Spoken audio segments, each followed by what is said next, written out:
Today we will be going over bank reconciliations, specifically the book side, meaning the company side. Book side of a bank rec. This is the record the company keeps of cash. All cash receipts and disbursements of the company are recorded in the company's book. This is the company's general ledger cash account. Journal entries. When we discover cash the bank has received and/or paid that we have not recorded on our books, we have to make a correcting entry to adjust the balance. The same is true for book errors to correct the mistakes we have made.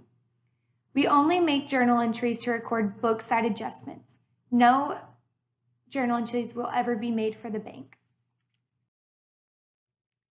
Increases and decreases to the book side. Typically, the book side looks something like this. We have our beginning balance, the things we need to add, and then the things we need to subtract. On the add side, we have EFT retrievals. This is electronic fund transfers that a customer has directly paid our bank and we don't realize until we get our bank statement. This is something we need to add to our book because we did not realize it. Sometimes the bank will also collect accounts receivable from us, meaning another company just sent it directly to the bank rather than going to us. Another thing that we can add is interest revenue, meaning the money sitting in our bank account has accrued revenue and we now need to record it. Another thing that we'll sometimes have to add is if there is a book error. Book errors can sometimes be added or subtracted depending on the situation. What we typically subtract would be a service charge, meaning what the bank charges us to hold our money. Non-sufficient fund checks, meaning we were paid, we thought we received that cash, but whenever the check hit the bank, we realized the customer actually didn't have enough money to pay us. So while we originally accounted for that money, we now need to take it out. Another thing that we could take out is an EFT payment. Typically, companies will set up automatic payments where they will just pay for bills automatically out of their bank account. This is an EFT payment where we just electronically send the money to a company that we need to account for. Adding that and subtracting the other things will give you your ending balance for the book side. On this slide, I have provided an example using the format laid out in the previous slide. The company's ledger shows a cash balance before reconciliation of $5,408. The bank statement shows a service charge of $15, interest earned of $5, an EFT payment from a customer of $100, an NSF check of $400.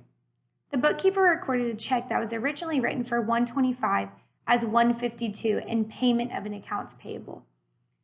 What I did next is I just went through one by one and figured out how each problem would affect my book side. It says that we collected an EFT from a customer of $100, so I added that, and then we know that we earned interest revenue of $5, and we have to correct that book error, which results in a difference of $27. Because they originally recorded it as $152, it took too much cash off of our book side because the check was actually only written for $125. So now we need to add back that difference. I subtracted the service charge of $15 and the NSF checks of $400.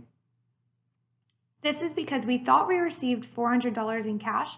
However, whenever we went to deposit it, the customer actually did not have enough funds in their account for that. That way we subtracted off our book side because we did not really collect it. This gives us an ending balance of $51.25. On this slide, I go through the journal entries to adjust the cash balance. For the entry to record the service charge, we would debit miscellaneous expense for $15 and credit cash for $15. The interest to record interest would be a debit to cash of $5 and a credit to interest revenue of $5. The EFT payment from the customer on account would be a debit to cash of $100 and a credit to accounts receivable of $100. The NSF check would be a debit to accounts receivable of $400 because we had originally written it off, but we now need to add it back, and a credit to cash of $400 because while we originally thought we earned that $400, we actually have not received payment from the customer. And then again, the correction of the book error, because we wrote off too much, we need to add back $27 to the cash account and credit accounts payable for $27. After all the adjustments, your bank and book size should equal. I hope you found this video really helpful. The concepts and information presented in these videos will be true no matter what accounting class you are taking. However, the concepts presented in this video are referencing material currently covered in Baylor University's coursework. Remember, if you are a currently enrolled Baylor student, we offer free tutoring services. Our tutoring center is located on the first floor of the Sid Richardson building. You will find all the details you need to know about these services on our website, www.baylor.edu/tutoring. You may schedule a free 30-minute one-on-one tutoring session online, or just drop in during any of our open business hours. For more information about our current services, please visit our website. Thank you.